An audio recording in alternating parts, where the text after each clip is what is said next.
الفرقان الحميد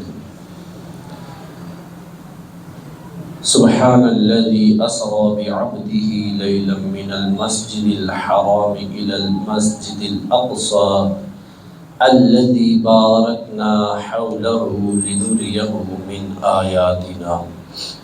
وقال الله تبارك وتعالى في مقام آخر إن الله وملائكته يصلون على النبي يا أيها الذين آمنوا صلوا عليه وسلموا تسليما. الصلاة والسلام عليك يا رسول الله وعلى آلك وأصحابك يا حبيب الله. الصلاة والسلام عليك يا نبي الله وعلى آلك وأصحابك يا نور الله. مولاي صل وسلم دائما أبدا على حبيبك خير الخلق كلهم هو الحبيب الذي ترجى شفاعته لكل حول من الأهوال مقتحم. يا رب بالمصطفى بلغ مقاصدنا واغفر لنا ما مضى يا واسع الكرم. مختصر حمد و صلوات کے بعد آج رجب شریف کی 25 تاریخ ہے. کل دن 26 کا ہوگا اور کل جو رات ہوگی ہفتے کی رات یہ 27ویں رات شروع ہو جائے گی. 27ویں رات رجب کی جو ہے اس میں اللہ تبارک و تعالیٰ نے اپنے آخری نبی محترم صلی اللہ تعالی علیہ وآلہ وسلم کو ایک بہت بڑا معجزہ جسے ہم معراج کہتے ہیں وہ عطا فرمایا. آج اسی کے متعلق انشاءاللہ الکریم کچھ بیان کرنے کی کوشش کروں گا.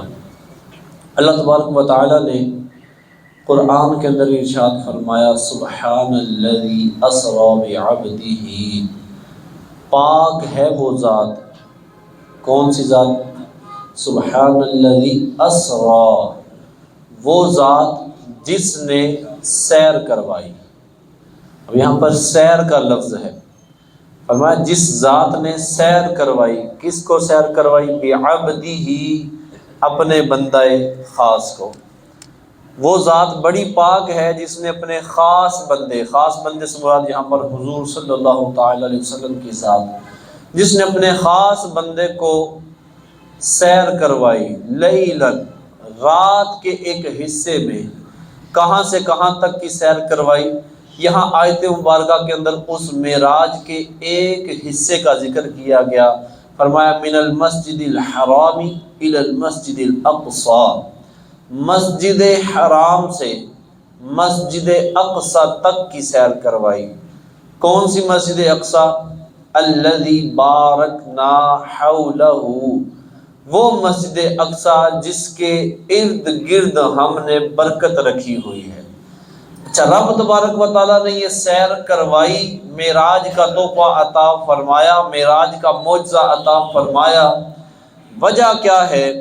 اللہ تبارک و تعالیٰ نے قرآن ہی کے اندر ارشاد فرما دیا لِنُرِيَهُ مِنْ آیاتنا، تاکہ ہم اس کو اپنی آیتیں، اپنی نشانیاں، اپنے عجائبات، اپنی قدرت کی نشانیاں یہ دکھائیں. معراج شریف کا مقصد زمین و آسمان، عرش و کرسی، لوح و قلم اور ہر چیز کے جتنے عجائبات ہیں رب تبارک و تعالی حضور کو وہ دکھانا چاہتا تھا، تو رب تبارک و تعالی نے حضور کو معراج عطا فرما دی. اب یہ جو آیت ہے اس کے اندر مختصر الفاظ اور حضور کا بہت بڑا معجزہ بیان کر دیا گیا. اور یہ آیت اگرچہ الفاظ بڑے مختصر ہیں لیکن ان کا مفہوم بہت وسیع ہے. یہاں تک کہ سیدی اعلیٰ حضرت رحمۃ اللہ تعالی علیہ، آپ کے خلیفہ ہیں ظفر الدین بہاری رحمۃ اللہ تعالی علیہ، آپ ایک مقام کے اوپر رجب ہی کے اندر، ہند ہی کے اندر، انڈیا کے اندر ایک علاقہ تھا، وہاں پر سالانہ محفل ہوا کرتی تھی رجب ہی کی. اور رجب کی محفل سے مراد معراج شریف کی محفل. آپ ہر سال وہاں پر جا کر بیان کیا کرتے تھے. ہر سال وہاں جاتے وہاں جا کر بیان کرتے، اور بیان کتنی دیر کا؟ کم از کم 2 گھنٹے کا وہاں پر بیان کرتے، اور اس 2 گھنٹے کے بیان میں آپ کرتے کیا؟ یہ آیت مبارکہ جو ابھی میں نے تلاوت کی ہے، اس آیت کا صرف ایک لفظ اس کو لیتے اور اس کے معنی کو بیان کرتے، اس کے مفاہیم کو بیان کرتے، اس کے مطالب کو بیان کرتے، اس کی تشریحات کو، اس کی تفسیرات کو بیان کرتے، اور کرتے کرتے 2 گھنٹے گزر جاتے، ایک پورے بیان کے اندر صرف ایک لفظ کو بیان کرتے۔ تو یوں 12 سال کے اندر آپ نے صرف اس ایک آیت کا ترجمہ تفسیر وہاں پر بیان فرمایا۔ تو پتہ کیا چلا؟ سبحان الذی، پہلا لفظ لیا، 1 سال، اس سال محفل ہوئی، 2 گھنٹے کا اس میں بیان کیا، پھر اگلی دفعہ جب اگلی محفل آتی ہے اسرا، اس لفظ کو لیا، اسی کے اوپر تحقیقات کرتے رہے، 2 گھنٹے کا بیان اس کے اوپر کر دیا، بعبدہ لفظ کو لیا، اسی کے اوپر سارے کا سارا بیان کر دیا۔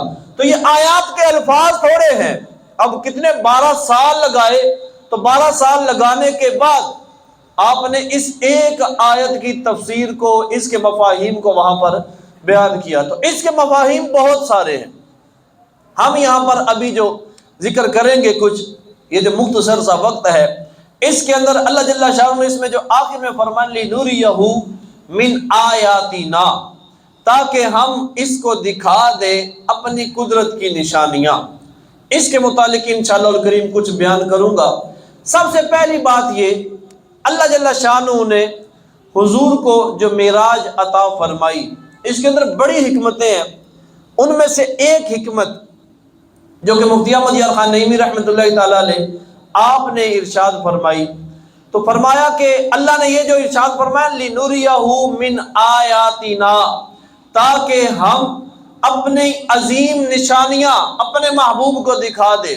اس کا ایک مطلب یہ بنتا ہے کہ اللہ تبارک و تعالیٰ ہی کی بادشاہی ہے، زمین و آسمان، عرش و کرسی، لوح و قلم، جو کچھ ہے یہ ہے تو سارا رب ہی کا نا، رب کے علاوہ کوئی اور اس کا مالک تو نہیں ہے، رب ہی نے بنایا، رب ہی مالک ہے، رب نے بنایا، رب نے بنا کر حضور کی ملک کر دیا۔ اللہ تبارک و تعالیٰ نے ہر چیز حضور کو سونپ دی، اللہ تبارک و تعالیٰ نے ہر چیز کا مالک حضور کو بنا دیا۔ اب رب تبارک و تعالیٰ نے ہر چیز حضور کو سونپ دی، بنائی رب نے ہے، سونپ دی حضور کو، تو رب نے چاہا کہ کیوں نہ ایسا ہو کہ میرے محبوب کو جس کے لیے میں نے ہر چیز بنائی اور جس کے حوالے ہر چیز کر رہا ہوں، اس کو ہر چیز دکھا بھی دوں۔ رب نے معراج عطا فرمائی، معراج کے اندر ہر چیز رب تبارک و تعالیٰ نے دکھا دی۔ تو ایک معنی اس کا یہ بیان کیا جاتا ہے کہ اللہ جل شانہ نے حضور علیہ السلام کو جو معراج کا تحفہ دیا، وہ اس وجہ سے دیا تاکہ حضور علیہ السلام اس معراج کے اندر جتنی ان کی ملکیت ہے، جتنی ان کی بادشاہت ہے، جو رب نے ان کو عطا فرمایا ہے، اس ہر چیز کو حضور علیہ السلام دیکھ لیں۔ تو ایک معنی علماء نے یہاں پر یہ بیان فرمایا ہے۔ اچھا، یہاں پر آپ دیکھیں اللہ تبارک و تعالیٰ نے حضور کو معراج کروائی، اور معراج میں شروع میں لفظ کیا استعمال ہوا تھا؟ اسرا، سیر کروائی۔ اب یہاں پر ایک، اگرچہ میرا ٹاپک تو اگلا ہی ہے لیکن اس کے اوپر ایک چیز ہے، میں تو کہا عرض کرتا چلو، یہاں پر اسرا کا مطلب ہوتا ہے سیر کروانا۔ بس اوقات ہم بھی سیر کے لیے نکلتے ہیں، کبھی ایسا ہوتا ہے کہ طبیعت ذرا فریش کرنے کے لیے بندہ کہتا ہے چلو جی سیر کرتے ہیں۔ سیر کے لیے جب بھی نکلتے ہیں تو کیا کبھی ایسا ہوتا ہے کہ ہم دوڑ کے جا رہے ہوں؟ سیر میں کبھی ایسا ہوتا ہی نہیں ہم دوڑے، بڑے آرام سکون کے ساتھ بندہ ٹہل کر جا رہا ہوتا ہے۔ سیر کرنے کے لیے پارک میں چلے گئے، پارک میں جائیں گے تو بڑے آرام سے ٹہلتے ہوئے کبھی ادھر ٹہلے کبھی ادھر ٹہلے، یوں سیر کر رہے ہوں گے۔ کہیں پکنک کے لیے نکل گئے، سیر کرنے کے لیے نکل گئے، وہاں پر بھی جب کہیں گاڑی کھڑی کریں گے بڑے آرام سکون کے ساتھ ٹہل کر کبھی اس پہاڑ پر گئے، کبھی ادھر گئے، کبھی اس درخت کے نیچے گئے، کبھی اس درخت کے نیچے گئے، بندہ ٹہل کر سفر کر رہا ہوتا ہے۔ تو یہاں پر لفظ استعمال فرمائے رب جل شانہ نے اسرا، سیر کروائی، اور حضور نے سیر کی۔ حضور نے سیر کی، اب سمجھنے والی ایک بات ہے، سیر میں جو ساتھ تھے حضور کے وہ کون تھے؟ جبریل امین، ایک حد تک وہ بھی ساتھ تھے، مکمل سیر میں وہ بھی ساتھ نہیں تھے۔ اور جبریل امین کی طاقت کتنی ہے، آپ کی تیزی کتنی ہے، آپ کی سپیڈ کتنی ہے۔ جبریل امین وہ فرشتے ہیں کہ ایک لمحے کے اندر سدرہ سے زمین کے اوپر اور زمین سے سدرہ کے اوپر واپس چلے جاتے ہیں ایک لمحے کے اندر. لیکن حضور علیہ السلام آپ کی یہ سپیڈ تھی، حضرت جبریل امین کی آپ کی یہ سپیڈ ہے. حضور ٹہل رہے ہیں، حضور سیر کر رہے ہیں، اور سیر کرنے میں آپ کی سپیڈ اتنی ہے کہ ایک لمحے میں آپ یہاں سے گئے دنیا سے ساتوں آسمانوں سے اوپر عرش و کرسی اس کے اوپر لامکاں وہاں تک پہنچتے ہیں، سیر بھی کرتے ہیں، جنت بھی دیکھتے ہیں، دوزخ کا مشاہدہ بھی کرتے ہیں، مختلف جگہ پر رکتے بھی ہیں، رب سے کلام بھی کرتے ہیں، رب سے تحفے بھی وصول کرتے ہیں. یہ سارا کچھ کرنے کے بعد اب جب واپس آتے ہیں، آپ جب گھر سے گئے تھے، بستر سے اٹھ کر گئے تھے، بستر آپ کو پتہ ہے بستر سے بندہ اٹھے تو تھوڑی دیر بعد بستر ٹھنڈا ہو جاتا ہے. آپ جب بستر سے اٹھ کر گئے تھے، واپسی آتے ہیں بستر ویسے ہی گرم ہے. آپ جس دروازے کی کنڈی کو کھول کر گئے تھے وہ کنڈی ابھی تک ہل رہی ہے. آپ نے جو وضو کیا تھا وہ پانی ابھی تک بہ رہا ہے. مختصر لمحات کے اندر فرمایا لیلن، رات کے ایک مختصر سے حصے کے اندر رب تبارک و تعالیٰ نے حضور کو اتنی سپیڈ عطا فرمائی، اتنے سپیڈ عطا فرمائی، آپ ایک لمحے کے اندر دنیا سے یہاں سے جاتے ہیں، ہر چیز کی سیر کر کے واپس بھی آ جاتے ہیں. تو یہ سپیڈ اللہ تبارک و تعالیٰ نے حضور کو عطا فرمائی. تو فرمایا مقصد کیا ہے اس سیر کا؟ لِنُرِيَهُ مِنْ آیاتنا، تاکہ ہم اپنے محبوب کو اپنی نشانیاں، اپنی آیات دکھائے. اچھا، ایک سیر اور ایک معراج، ہم معراج اسے کہتے ہیں نا، ایک معراج حضرت ابراہیم علیہ السلام کو بھی ہوئی. اللہ جل شانہ قرآن پاک ہی کے اندر ارشاد فرماتا ہے، فرمایا وَكَذَلِكَ نُرِي إِبْرَاهِيمَ مَلَكُوتَ السَّمَاوَاتِ وَالْأَرْضِ، اور اسی طرح ہم ابراہیم کو دکھاتے ہیں ساری بادشاہی آسمانوں اور زمین کی. تو آسمانوں اور زمین کی بادشاہی اللہ جل شانہ نے حضرت ابراہیم علیہ السلام کو بھی دکھائی ہے. لیکن دونوں میں فرق کیا ہے؟ اب حضور یہ یاد رکھیے گا، اللہ تبارک و تعالیٰ نے جتنے انبیاء بنائے سارے محترم ہیں، سارے مقدس ہیں، سب عرفہ و اعلیٰ ہیں، لیکن ان انبیاء کے اندر بھی درجہ بندی ہے. سب سے افضل و اعلیٰ یہ حضور صلی اللہ تعالی علیہ وسلم، اور آپ کے پاس جن کا نمبر آتا ہے وہ حضرت ابراہیم علیہ السلام ہی ہے. حضرت ابراہیم کو بھی یہ معجزہ عطا ہوا، حضرت ابراہیم نے بھی معراج کی. لیکن آپ کی معراج تھی کیسی؟ آپ کی معراج ایسی تھی کہ آپ ایک پہاڑ کے اوپر کھڑے ہوئے اور آپ کو حکم ہوا کہ نیچے دیکھیے. آپ نے زمین کی طرف دیکھا تو 7ویں زمین تک، نیچے تک جو کچھ بھی عجائبات ہیں سارے کے سارے اللہ تبارک و تعالیٰ نے آپ کے سامنے ظاہر فرما دیے. آپ کو حکم ہوا، آپ نے اوپر کی طرف دیکھا، رب تبارک و تعالیٰ نے ہر چیز ان کے اوپر ظاہر فرما دی. آپ نے ہر چیز دیکھ لی. تو حضرت ابراہیم کو بھی معراج ہوئی، لیکن جب حضرت ابراہیم کو جو خلیل اللہ ہے ان کو معراج ہوئی تو رب جل شانہ نے دنیا ہی کے اندر پہاڑ کے اوپر کھڑا کر کے ہر چیز دکھا دی. یہ بھی بہت بڑا معجزہ ہے کہ ایک جگہ کے اوپر کھڑے ہو کر ہر چیز کو دیکھ لینا، نیچے نگاہ کرنا تو تہ تک پہنچ جانا، اوپر نگاہ کرنا تو بلندیوں تک پہنچ جانا. بہت بڑا معجزہ ہے، بہت بڑی معراج ہے. لیکن جب حضور کو رب جل شانہ نے معراج کروائی تو اس وقت ایسا نہیں کہ تم پہاڑی کے اوپر کھڑے ہو جاؤ، بلکہ اللہ جل شانہ نے بڑے اہتمام کے ساتھ، بڑے انداز کے ساتھ، بڑے اچھے اخلاق کے ساتھ رب جل شانہ نے کیا کیا؟ جبریل امین کو بھیجتے ہیں. صرف جبریل امین کو نہیں بھیجا، فرشتوں کی فوج کو ساتھ میں بھیجا گیا ہے. عرش کے اوپر فرشتے خوشیاں منانا شروع ہو گئے ہیں، تیاریاں شروع ہو گئی ہیں، جنت کو سجایا جا رہا ہے. وجہ کیا ہے؟ حضور آ رہے ہیں. تو حضور کے لیے ہر چیز کو تیار کیا گیا، اور اس شان و شوکت کے ساتھ رب تبارک و تعالیٰ نے حضور کو سیر کروائی اور ہر چیز دکھائی. تو فرمایا لِنُرِيَهُ مِنْ آیاتنا، ہم نے معراج کروائی اس وجہ سے تاکہ ہم اپنے محبوب کو اپنی قدرت کے عجائبات، اپنی نشانیاں دکھا سکے. اب یہ جو معراج ہوئی، اس معراج کے اندر حضور صلی اللہ تعالی علیہ وسلم نے کئی ایک چیزوں کے مشاہدات کیے، کئی ایک چیزوں کو دیکھا. اب تمام چیزیں تو یہاں پر بیان ہو نہیں سکتی، ایک لمبا ٹاپک ہے، لمبی لمبی احادیث اس کے اوپر موجود ہیں. حضور علیہ السلام نے کیا کیا دیکھا، اور باقاعدہ کتابیں اس کے اوپر ہیں. یہاں پر چند چیزیں میں بیان کروں گا کہ جو حضور علیہ السلام نے ان مشاہدات میں دیکھی. تو ان میں سے ایک چیز وہ یہ ہے کہ حضور علیہ السلام جب معراج کے سفر پر تھے تو حضور علیہ السلام نے جنت کے اندر موتیوں سے بنا ہوا ایک خیمہ دیکھا، خیمے کی طرح، ایک گنبد کی طرح کا موتیوں سے بنا ہوا خیمہ تھا۔ حضور علیہ السلام نے جب اس کو دیکھا نا تو حضور نے، ساتھ میں جبریل امین تھے، ان سے پوچھا کہ جبریل یہ کس کے لیے ہے؟ جبریل امین نے آگے سے جواب دیا یہ آپ کی امت کے اماموں کے لیے اور مؤذنوں کے لیے ہے۔ یہ جو خیمہ بنا ہے موتیوں کا، گنبد کی طرح کا بنا ہوا ہے، یہ خیمہ آپ کی امت کے جو امام ہیں اور آپ کی امت کے جو مؤذن ہیں، جو اذانیں دیتے ہیں، یہ اللہ تبارک و تعالیٰ نے ان کے لیے تیار کیا ہوا ہے۔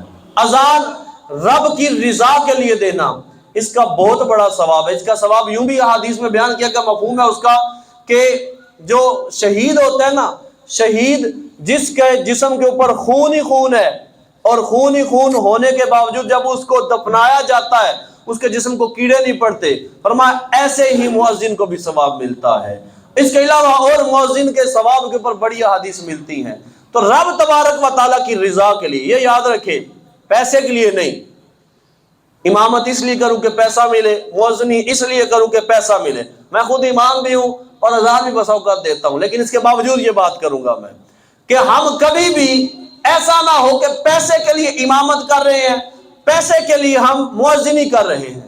جب بھی یہ کام کرنا ہے رب کی رضا کے لیے کیا جائے۔ اور یہ جتنے ثواب بھی بیان کیے جاتے ہیں نا، یہ ثواب بھی انہی کے لیے جو رب کی رضا کے لیے کام کرتے ہیں، وگرنہ تو کاروبار تو چل رہے ہیں نا، کوئی ادھر کاروبار کر لے، کوئی ادھر کاروبار کر لے، تو کاروباریوں کے لیے یہ ثواب نہیں ہے، یہ ثواب ان کے لیے ہے جو رب کی رضا کے لیے یہ کام کرتے ہیں۔ تو بہرحال ایک مشاہدہ حضور علیہ السلام نے یہ کیا۔ اس کے بعد حضور علیہ السلام جب مزید آگے گئے تو حضور علیہ السلام نے ایک محل کو دیکھا، اس کے اوپر وہ ریشم کے پردے وہ لگے ہوئے ہیں، بڑا خوبصورت ترین محل ہے۔ حضور علیہ السلام نے جب وہ جنت میں دیکھا کہ ریشم سے بنے ہوئے پردے جو ہیں ان کے وہ سجے ہوئے ہیں ایک محل میں، تو حضور نے اس محل کے بارے میں پوچھا کیا جبریل یہ محل کس کے لیے ہے؟